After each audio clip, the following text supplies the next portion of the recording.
성도 여러분 안녕하십니까? 에스라의 나무 강단에서 방송하는 안교 교과 해설 방송입니다. 오늘은 제2과를 함께 연구하시겠습니다. 오늘은 창세기의 기초라고 하는 주제이며 우리 함께 기억절을 제가 읽겠습니다. 이튿날 요한이 예수께서 자기에게 나오심을 보고 이르되 보라 세상 죄를 지고 가는 하나님의 어린 양이로다. 요한복음 1장 29절에 있는 말씀 우리 잘 알고 계십니다. 창세기가 성경의 서론이라면 요한계시록은 그 결론입니다. 그래서 창세기에서 시작된 모든 스토리가 요한계시록에 가서 이제 결론을 맺게 됩니다. 그러므로 창세기에서 시작된 여러 이야기들 그리고 사건과 거기에 나오는 비유, 암호 또 여러 가지 상징들이 우리 모든 예언을 연구하는데 아주 기본적인 여러 가지 열쇠를 우리에게 가져다 줍니다. 계시록은 구약 성경의 모든 상징과 모형과 그림자와 표상들 그리고 모든 개념들을 독특하게 섞어 짠 옷과도 같습니다. 마치 도토리 안에 참나무의 모든 유전자가 들어있듯이 이 계시록 안에는 성경의 모든 언약과 구원의 진리들이 모두 다가 함축되어 있습니다. 그러므로 계시록은 축소된 성경이라 할 수 있습니다. 창세기의 첫 2장은 아름답게 창조된 지구가 그려져 있습니다. 그러나 이후 죄로 낙원을 잃어버린 슬픈 이야기가 있습니다. 그러나 감사하게도 계시록의 마지막 2장에는 구속의 계획이 이루어져서 다시 회복되는 복된 낙원이 묘사되어 있습니다. 창세기에서 죄로 차단된 생명나무로 가는 길이 계시록에서 다시 열리고 생명나무가 다시 복된 열매를 달마다 맺히게 됩니다. 결국 성경의 모든 책들이 계시록에서 만나 결론을 맺고 있습니다. 그래서 창세기에서 시작된 참으로 안타까운 이야기들이 6,000년을 흘러내려오면서 어떻게 희망의 이야기로 변해가고 우리에게 다시금 에덴을 회복할 뿐만 아니라 더 영원한 생명을 주신다고 하는 약속으로 우리를 인도하는지 우리는 계시록에서 그 희망의 복음을 발견할 수 있습니다. 그래서 오늘 첫째 날 제목은 첫 번째 언급의 원칙입니다. 성경에서 첫 번 언급되는 중요한 주제나 어떤 이름이 이제 계속해서 반복되고 더 심화되고 그래서 우리에게 더 깊은 통찰력을 제공해 준다고 하는 것을 여기서 강조하고 있습니다. 창세기에서 언급된 표상, 비유 이것이 성경 전체를 그려나가는데요. 오늘의 중요한 키워드는 4가지입니다. 사랑, 그리고 어린 양, 그 다음에 죽음, 그리고 뱀. 뱀이 나중에 큰 용이 되는데 어떻게 이것들이 이제 창세기에서 시작돼서 마지막 때까지 전개되는지를 예언서에서 이제 그림같이 그려 보여주고 있습니다. 자, 그러면 우리 성경에서 발견할 수 있는 아주 중요한 우리 진리를 우리에게 가르쳐주는 원칙이 있습니다. 그것은 반복의 법칙과 일관성입니다. 히브리서 13장 8절에 있는 말씀 예수 그리스도는 어제나 오늘이나 영원토록 동일하시니라. 우리가 성경에서 구약 성경에서 여호와로 나타나신 바로 그분이 예수 그리스도시라는 사실을 우리는 너무나 많이 알 수 있습니다. 예수님이 아담에게 말씀하셨고 모세에게 나타나셨으며 이스라엘 대군을 구름 기둥 속에 쌓여서 인도하셨고 바로 그분이 마지막에 직접 육신의 장막을 입고 이 땅에 오셨다는 사실입니다. 그래서 구약의 여호와가 바로 신약의 예수님으로 임마누엘 하나님, 하나님이 우리와 함께 계시다고 하는 바로 그분으로 우리에게 오셨다라고 하는 사실입니다. 그러므로 이제 예수님은 창세기 13장 8절에 보면 요한계시록 13장 8절에 보면 창세로부터 죽임을 당하신 한 어린 양이십니다. 이미 지구가 창조되기 이전부터 구속의 계획을 세우셨고 그 계획에 따라 인류가 범죄한 이후 모든 구속 사업을 진두지휘하시고 직접 이루셨다는 사실을 성경이 증거하고 있는 것입니다. 그래서 이 사실을 우리가 깊이 연구하는 것이 성경 연구뿐 아니라 모든 예언 연구의 목적이 되어야 합니다. 그래서 교회증언 6권 407쪽에 보면 진리에 건만할지 않도록 조심해야 한다. 그래서 어떤 역사적인 사실들 이면에 감추인 하나님의 뜻과 우리를 향하신 그분의 목적을 깨닫는 것, 그리고 더 깊은 영적인 이해 속으로 들어가는 것이 우리가 하나님을 더 잘 아는 비결이라는 사실을 우리에게 가르쳐 주고 계십니다. 자, 우리 둘째 날로 들어가 보겠습니다. 하나님의 사랑을 아는 것이라는 주제입니다. 우리 정로의 계단 10쪽에 있는 말씀을 우리 참 너무 아름답고 우리가 잘 기억하고 계시죠? 하나님은 곧 사랑이시라는 문구는 방싯방싯 피는 꽃봉오리마다 뾰족뾰족 돋아나는 풀상마다 기록되었다. 근데 오늘날 천연계 속에서 우리는 하나님의 그 아름다운 사랑의 메시지들을 읽을 수 있습니까? 물론 그런 아름다운 하나님의 음성을 듣는 분들은 참 복됩니다. 그러나 오늘날 천연계는 죄로 인하여 너무 많이 어그러지고 훼손되었습니다. 그러나 지금도 우리는 마음을 열어서 주의 음성을 들을 수 있습니다. 그래서 모든 성경 그리고 천연계를 통하여 우리에게 말씀하시는 주의 음성 속에서 우리가 하나님의 사랑을 깨닫는 것, 이것이 성경 연구의 주제가 되어야 합니다.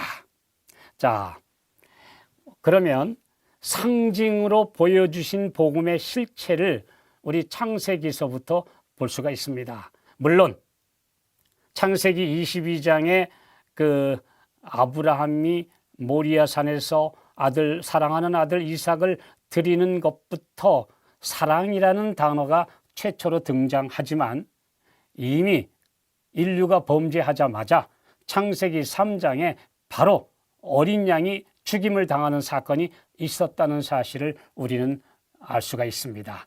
창세기 3장 21절에 보면 여호와 하나님이 아담과 그 아내를 위해 가죽옷을 지어 입히시니라. 이렇게 간단한 말씀 속에 이 아담과 하와가 포근하고 안락하고 너무나 행복했던 에덴 동산에서 쫓겨나서 드디어 황량한 이 지구로 이제 첫 발걸음을 내디뎠을 때 지구 온도가 바뀌었습니다. 이제 모든 환경이 거칠어지기 시작했습니다. 죄로 인한 저주가 이제 쏟아지기 시작을 했습니다. 그런데 우리 주님은 사랑하셔서 그들을 불쌍히 여기셔서 제일 먼저 밤의 추위로부터 그들을 보호하기 위해서 가죽 옷을 지어 입히셨는데 가죽 옷을 입혀주기 위해서는 여러 마리의 양들이 죽어야 했습니다. 분명히 우리 주님은 어린 양이 너희 대신 죽는다고 하는 이 구속사의 진리를 가르쳐 보여주시면서 그 끔찍한 장면을 시연하시면서 내가 너희를 위하여 이렇게 죽을 것이다 라고 하는 말씀을, 진리를 가르쳐 주시면서 그 가죽을 벗겨서 그들을 위한 옷을 지어 입히셨다고 하는 사실입니다. 그래서 아담과 하와는 비록 그들이 범죄하고 잘못했지만 희망을 발견했고 감사하는 마음으로 이제 에덴 동산 입구에 두루 도는 화염검 앞에서 제사를 드리기 시작했습니다. 이것을 원성소, 오리지널 템플이라고 부릅니다. 그래서 그때로부터 지금 그 예수님 실체가 오실 때까지 이제 어린 양을 잡아서 제사 드리는 이제 제사 제도가 주어졌다는 사실입니다. 아담과 하와는 이 진리를 또 그 아들들에게 가르쳐 주었고, 그래서 가인과 아벨이 이제 그 제사 제도를 배워서 또 시연을 했습니다. 그런데 창세기 4장에서 우리는 제사를 드리지만, 하나님을 믿지만 그 당시 사람들에게 하나님을 믿는다는 것은 지극히 당연한 것입니다. 왜냐하면 에덴 동산이 아직 지구에 남아 있었고 홍수 전까지 두루 도는 화염검이 막고 있었으며, 이제 그들의 부모가 겪은 에덴의 이야기와 하나님과의 교제의 이야기를 다 알고 있었기 때문에 하나님이 없다는 불신은 절대로 있을 수가 없었습니다. 그러므로 하나님을 경배하는 예배는 아주 지극히 자연스러운 것이었습니다. 그럼에도 이 하나님을 경배하는 제사에서 두 부류로 두 아들부터 갈라지게 됩니다. 가인의 제사와 아벨의 제사는 참 신앙과 거짓 신앙의 본질, 그리고 선악간의 대결의 시초가 시작된 모습을 여기에서 보여주었습니다. 그래서 이후에 이 지구상에 존재한 모든 종교를 크게 보면 두 가지입니다. 하나는 믿음의 의냐, 행위의 의냐. 우리 주님이 주시는 의를 받을 것인가, 내 스스로 의롭게 산다고 노력해서 될 문제인가?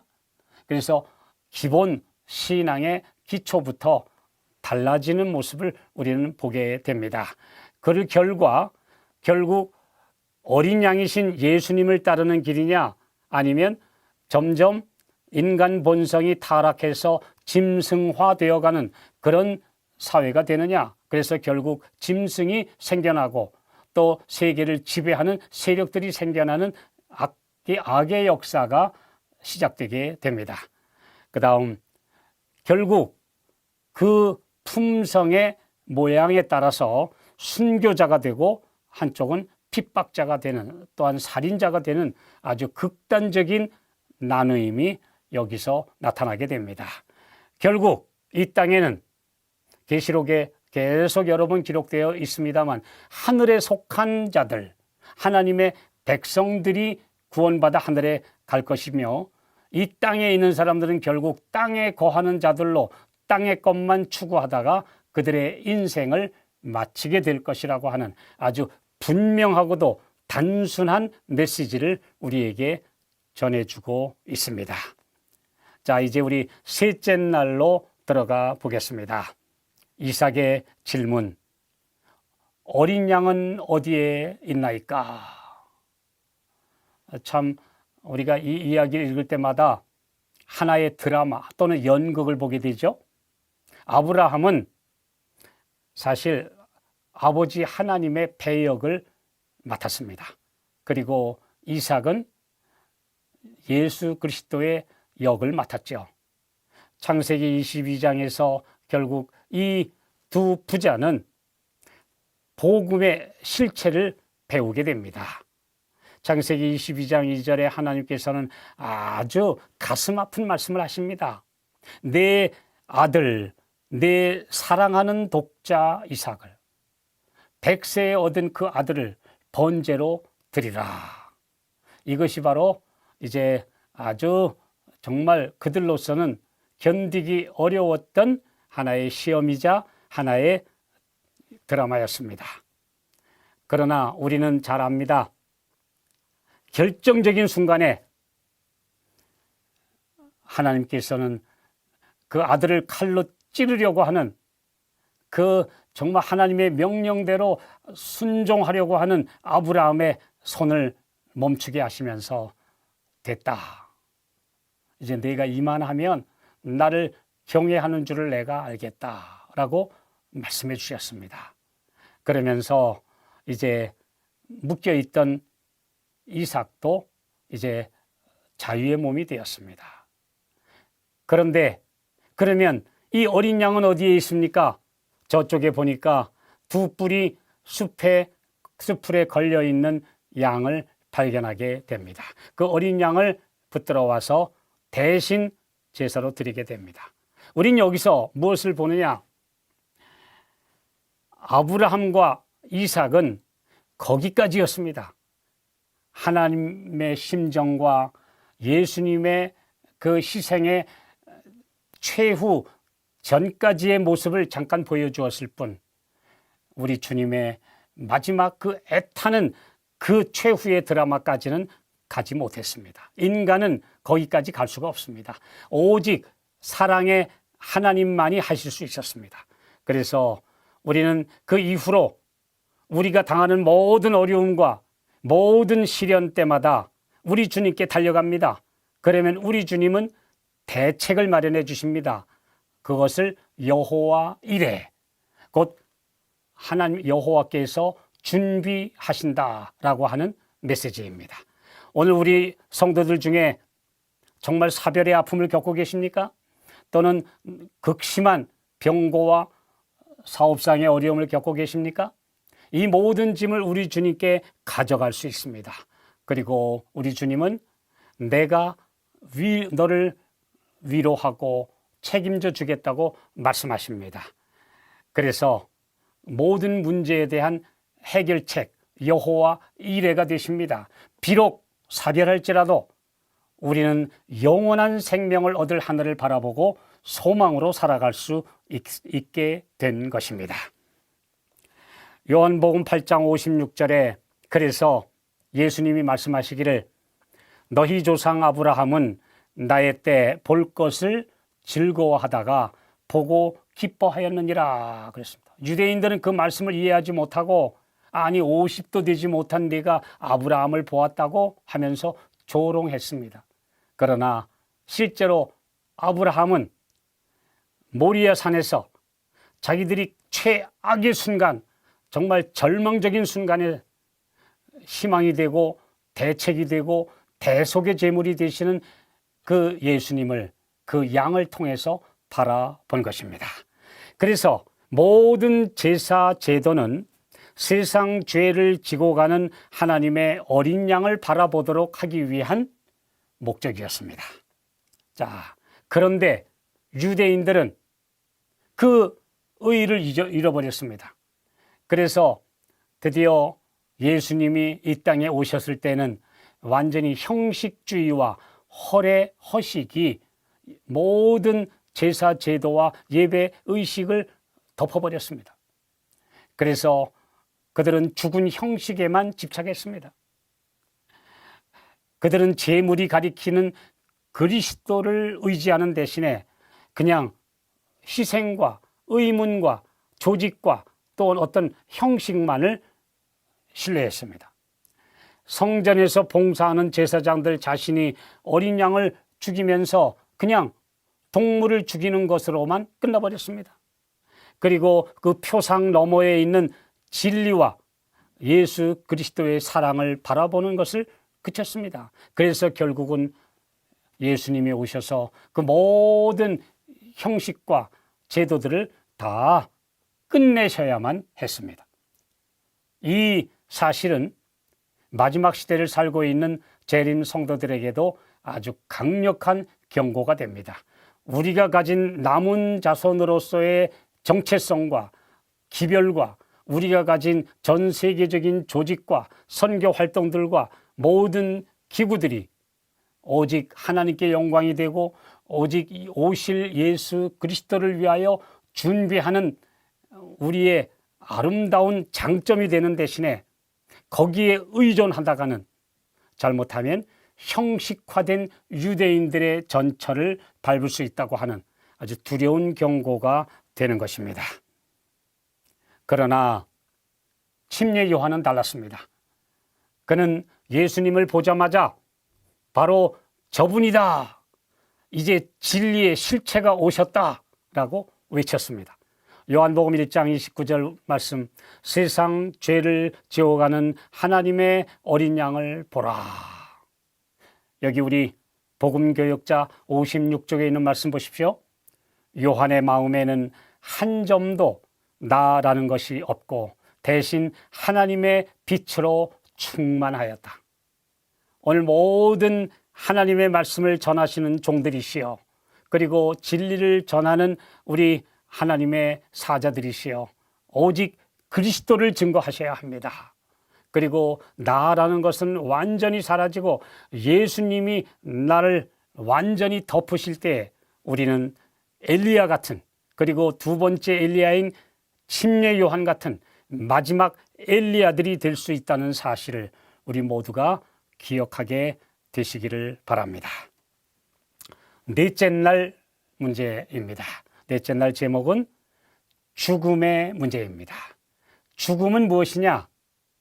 창세기 2장 15절로 17절에 금단의 열매를 먹는 날에는 반드시 죽으리라 하시는 하나님의 선고에 따라서 이것은 그냥 존재 자체가 무로 돌아가는 것입니다. 그래서 흙으로 창조된 인간이 하나님께서 나를 존재하게 만드신 그 생존의 조건을 내가 부정했기 때문에 그냥 흙으로 돌아가는 것입니다. 창세기 3장 19절에 하나님께서 분명히 범죄한 아담과 하와에게 말씀하셨죠. 너는 흙이니 흙으로 돌아갈 것이니라. 이 말씀대로 되는 것입니다. 그래서 시편 90편 3절에는 주께서 사람을 티끌로 돌아가게 하시고 말씀하시기를 너희 인생들은 돌아가라 하셨사오니. 그래서 저는 어렸을 때부터 어떤 분이 돌아가셨다라는 말씀을 들을 때마다 그것이 참 이렇게 너무 생각하게 만드는 단어이기 때문에 많이 생각을 했습니다. 그러다가 성경을 읽었는데 너희 인생들은 돌아가라. 아, 그러니까 돌아가셨구나 라는 사실. 그래서 옛날 어르신들이 무의식 중에라도 성경적인 사상, 우리가 죄를 지었으므로 흙으로 돌아간다는 사실을 우리에게 그대로 말해 주었구나 라는 사실을 깨닫게 되었습니다. 그런데 흙으로 돌려보내기에는 너무나 불쌍합니다. 우리 주님께서.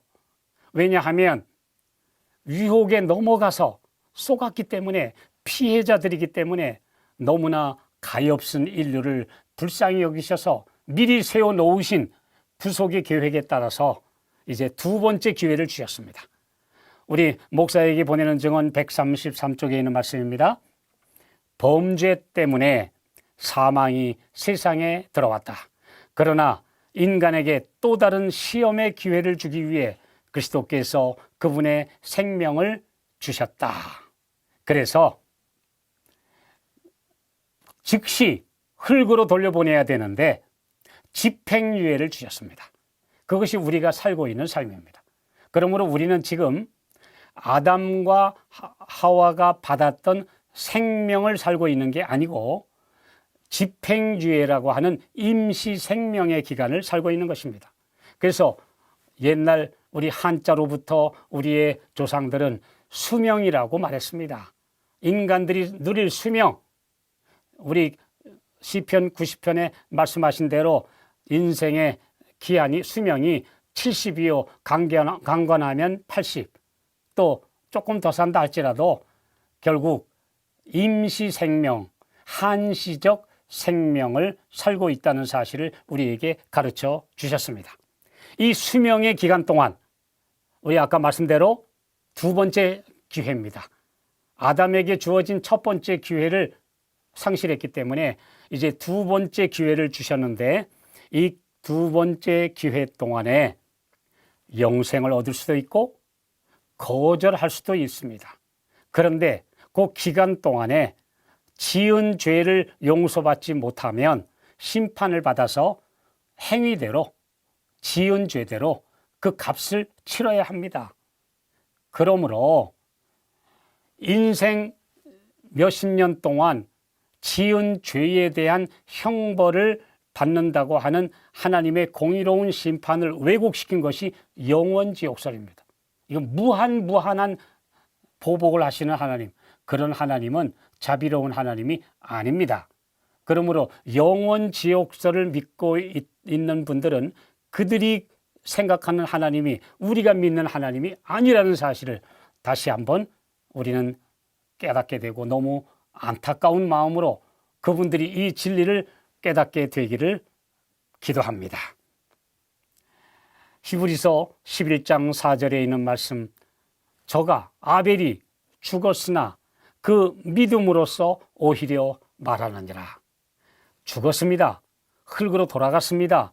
그러나 절망적이지는 않았습니다. 만약에 부활의 소망이 없다면 아벨은 그냥 흙으로 돌아가서 끝나는 너무 억울하고 정말 가엾은 존재에 불과하고, 더군다나 형한테 맞아 죽었다니 이 얼마나 비극입니까? 그런데 아벨은 저가 죽었으나 부활의 소망과 영생의 소망을 안고 잠들었기 때문에 오늘날까지도 우리에게 희망에 대하여 말해주고 있는 것입니다. 그래서 우리는 말씀 속에서 너무나 큰 위로와 소망을 발견하게 됩니다. 시대의 소망 388쪽입니다. 믿음으로 마음의 성령을 받아들일 때 곧 영생이 시작된다. 그러므로 예수님이 내 안에 계시면 내 안에 영생이 있습니다.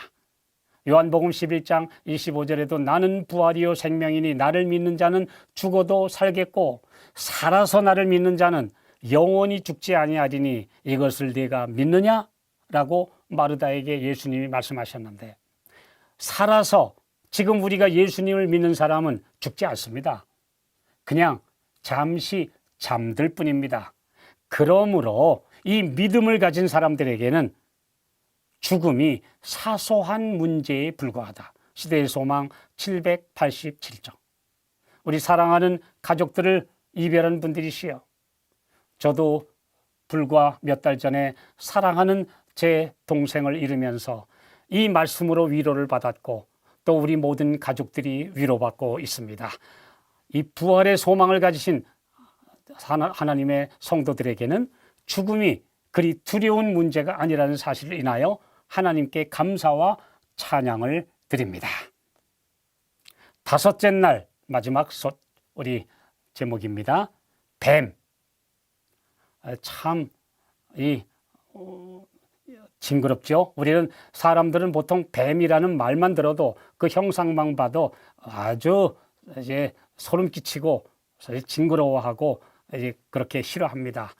그런데 어쩌다가 아름다운 피조물이었던 뱀이 이렇게 사탄을 상징하는 동물이 되고 말았을까? 참 안타까운 이야기입니다. 그런데 계시록 12장 8절 9절에 보면 큰 용이 내어 쫓기니 옛뱀 곧 마귀라고도 하고 사탄이라고도 하는 온 천하를 꿰는 자라. 이 창세기 3장에서 등장하는 옛 뱀이 큰 용으로 전환된 것은 참 괴이적인 스토리입니다. 분명히 창세기에는 뱀이 나오지 용은 나오지 않습니다. 그런데 어쩌다가 용이 되었을까? 용은 실제로 존재하지 않습니다.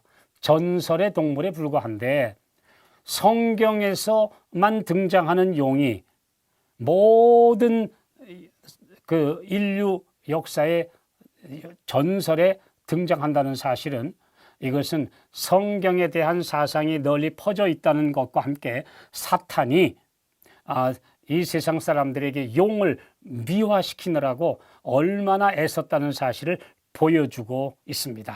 이것은 또 하나의 사실을 가르쳐 주는데, 사탄의 김한술이 단순한 뱀에서 무지하고 정말 어마어마한 능력을 가졌다고 추정되는, 그렇게 상상되는 용으로 이렇게 발전했다는 사실. 그래서 사탄이 오늘날 얼마나 인류들을 더 무섭게 우리 유혹하고 또 꾀이고 있는지를 우리에게 설명해 주고 있습니다. 그런데 오늘날도 여전히 보면 용이라고 하는 그 동물을 미화시켰고, 또 왕이나 황제로 여기고, 또 용꿈을 꿨다고 하고, 그 다음에 등용한다고 하는 이런 이야기들을 하고 있는 것을 보면서 사탄 숭배 사상과 또한 사탄에 대한 미화 작업이 모든 역사에 다 이렇게 기록되어 있다는 것, 지금도 오늘날까지도 이렇게 편만해 있다는 사실을 다시 한번 보게 됩니다. 그런데 성경은 이 마귀의 본성에 대해서 세 가지를 분명하게 가르쳐주고 있습니다. 마귀라고도 하고 사탄이라고도 하는 온 천하를 꿰는 자라. 우리 사탄의 세 이름이 사탄적인 세 본성을 설명해 주고 있습니다. 마귀란 말은 헬라어로 디아블로스인데 이것은 헐뜯는 자입니다. 그러므로 다른 사람을 비방하고 조롱하고 헐뜯는 사람은 사탄적인 속성을 자꾸 닮아가고 있는 것입니다. 그리고 사탄은 이라는 단어는 헬라어로 사타나스라고 하는데 이것은 히브리어 사탄을 그대로 그냥 말한 것입니다. 이것은 대적하는 자입니다. 오늘 하나님과 맞서면 안 됩니다. 말씀에 저항하면 안 됩니다. 하나님의 백성은 순종하며 굴복하며 주님 앞에 전적으로 우리의 자신을 내어 맡깁니다. 오늘 하나님의 교회들에서 성도 상호 간에 헐뜯고 비방하고 대적하고 갈라지는 일들이 종종 일어나는 것은 너무나 가슴 아픈 일입니다. 오늘 예수님을 따라가는 마지막 성도들로서 이러한 것들이 철저히 회개하고 사라지도록 하는 것이 오늘 가장 중요하다는 사실을 우리에게 일깨워주고 있습니다. 이 사탄은 그래서 온 천하를 꿰는 자라고 말씀합니다. 그 뜻은 방황하게 하는 자 또는 속이는 자입니다. 오늘 사탄에게 속지 않도록 전적으로 예수님 안에 숨고 예수님만을 의지하고 그래서 예수님을 닮아가는 마지막 성도들이 되시기를 축원합니다. 이제 오늘 결론 잠깐 생각해 보겠습니다. 창세기에서 시작된 타락과 구속의 이야기는 선과 악의 대쟁투로 종말까지 이어집니다. 창세기에는 성경과 예언을 이해하는 열쇠가 들어 있습니다. 그래서 이 진리를 반복하면서 더 깊이 들어가는 방식으로 가르쳐 주십니다. 다니엘서도 다니엘 2장에서 보여준 윤곽, 그리고 7장에는 조금 더 깊이 들어가고 8장과 9장에는 구속사적인 관점에서 또 상세하게 들어가고, 그래서 나중에 다니엘 11장, 12장의 결론으로 인도하고 있는 것을 우리가 발견할 수 있는데요. 말씀을 우리가 초입구에서만 머무르지 않고 점점 더 깊이 들어가서 정말 구속사역의 실체를 바라볼 수 있도록 오늘 우리가 정말 말씀을 깊이 연구하시는 주의 자녀들이 되셔야 할 것입니다. 그래서 어떤 분들은 그건 늘 듣던 얘기 아니냐, 우리 좀 새롭고 좀 신선한 이야기를 듣고 싶다라고 말하는데 새빛은 없습니다. 새빛이 있기는 있는데 새빛은 증가된 옛 빛입니다. 가리뽑은 기별 1권 403쪽에 있는 말씀입니다. 주님께서 우리들에게 주실 새 빛을 가지고 계시는데 그 빛은 진리의 말씀에서 비치는 보배로운 옛 빛이다. 나 이제 새로운 새 빛을 받았다고 하는 그런 거짓 선생들이 여기저기서 일어나는 시대에 살고 있습니다만 결코 새 빛은 나오지 않습니다. 옛 빛을 더 깊이 이해하는 새 빛이 있을 뿐입니다. 그러므로 우리 마지막 교회에게 주신 아주 견고한 토대가 흔들림 없다는 사실을 예언을 통하여 확신하시고 이 진리에 굳게 서시기를 바랍니다. 마지막으로 토일을 위한 세 질문을 우리 안식일학교 교과 리더들을 위해서 제안 드리려고 합니다. 첫째로는 창세기의 인물 중에 그리스도를 가장 잘 표상하는 인물은 누구이며 어떤 면에서 그러한가? 창세기에는 예수님을 대표할 만한 인물들이 많이 기록되어 있습니다. 이삭도 있고 요셉도 있고 또 멜기세덱도 있고 아주 중요한 인물들이 많이 기록되어 있습니다. 그런데 그 중에서 그리스도를 가장 잘 표상하는 인물, 왜 그가 예수님을 표상한 인물인지 대화를 나누시면 좋으리라고 생각합니다. 그리고 두 번째로는 우리 교회만이 가지고 있는 독특한 용어들이 있는데요. 새 천사의 기별, 또 우리 기별을 들었다. 그리고 우리가 새 빛이다. 우리 개신교회 성도들에게서는 거의 들을 수 없는 그런 용어들을 우리가 사용하고 있는데요. 왜 재림교회가 특별히 이런 용어들을 사용하고 있는지, 그리고 왜 이런 용어들이 우리에게 주는 의미가 무엇인지에 대하여 우리 깊이 대화를 나누시면 참 좋겠다는 생각입니다. 그러므로 마지막 하나님의 백성들이 기별자가 되어야 한다. 영어로 메신저가 되어야 한다라는 그 의미도 함께 나누어 주시면 참 좋겠습니다. 그리고 세 번째로는 육체적 죽음의 원인은 거의가 바이러스입니다. 그리고 영적 사망의 원인은 죄입니다. 그런데 이 바이러스와 죄는 똑같은 메커니즘, 곧 작동 원리를 갖고 있습니다.